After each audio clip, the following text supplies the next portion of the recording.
Hello friends, hope you all are fine. My today's topic is priority scheduling.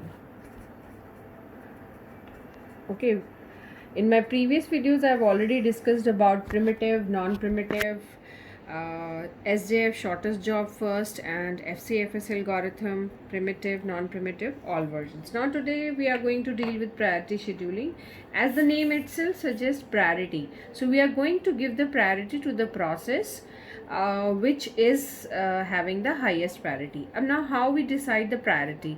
Now there is always a mentioning in the question that if we are having the smallest number having the highest priority, smallest number having highest priority.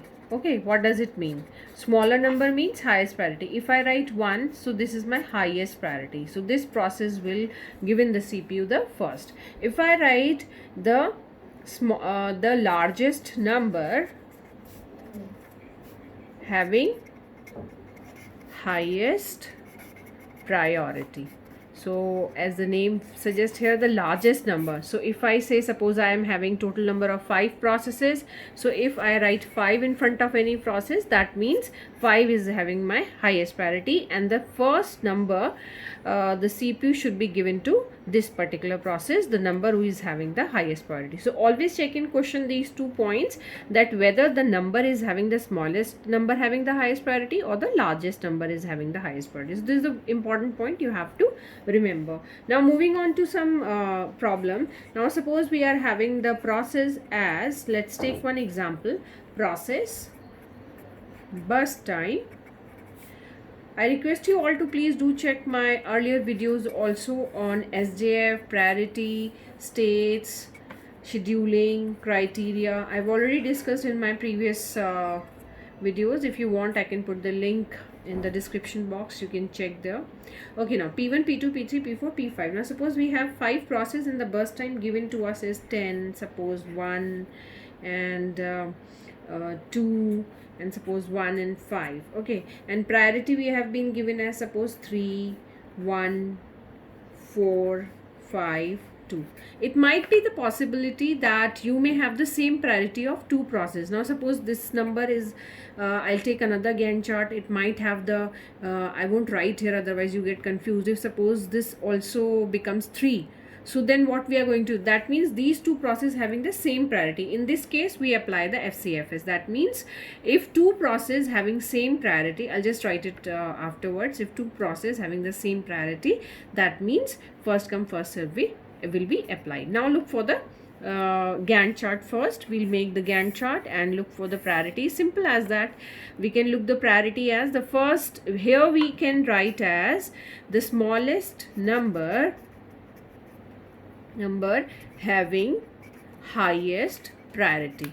So this always be mentioned. If suppose it is not given in your question, mind it, if it is not given in your question, always mention in your answer that you are taking the smallest number as the highest priority. So this will goes first. It is the first, the smallest number is having the highest priority. So this is 1, this is 2, second number, this is third, okay, this is fourth, and this is 5th. Okay, so we will take it this way. So first process will be my P2, then it will be my P5, then my next process is P1, and my next process is fourth is P3, and then I'm having in last P4. Okay, now how do we manage the time? So P2, so P2 requires 1 burst time, so it has no waiting time. We are assuming that all processes arrives at the same time, so we are just looking on the priority and we are assuming that all processes have been already arrived.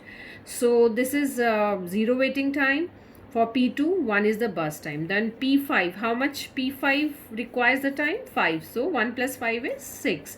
Then P1 requires 10. So this will be 16 plus 10. Then we are having the P3. P3 requires 2 burst time. So 16 plus 2 is 18. Then last one is P4 is 1. This will be 19. So this is how you calculate the timing. Now just fastly calculate the waiting time of each process. The waiting time, I think now you have understood. In my previous videos I have already mentioned you P1, the waiting time for P1 is 0. Waiting time for P5, let's calculate according to Gantt chart. P5 has waited for 1. आगे वाली value हम देखते हैं इसके अंदर P1 6, P3 16 and P4 18. So this is what we have all the process, and the waiting time, if we calculate, it comes out around to be 6 plus 1 7, 16, 23, 18. It comes out around to be 41. Divided by total number of process, you will get 8.2. Either it is giving seconds or minutes, whatever the unit given to you. So this is the waiting time. Now let's see, calculate the turnaround time for P2. It is the हम लोग last वाली value देखते हैं. तो P2 1, P5 is 6, P1 is 16, P3 is 18, and P4 is 19. Okay, so this is my turnaround time. You can similarly calculate if they ask you. Mostly we have been asked the average waiting time normally is being asked, so we can calculate the average waiting time of all the processes. This is my average waiting time 8.2, and this is my turnaround time. So this is how we are going to solve the priority. And the two things which you have to remember: one, I have already mentioned you, the smallest number is highest priority, or the largest number having the highest priority. If suppose we are having two processes having same priority, then FCFS will be followed. That means if suppose P1 and P3, there are two processes having same priority, so in this case P1 will be given the CPU first, then P3 will be given the CPU then next. So friends, that's all for today. Hope you like the video, and please check the description box for the videos which I have already uploaded regarding scheduling. Thank you so much for today. Thank you.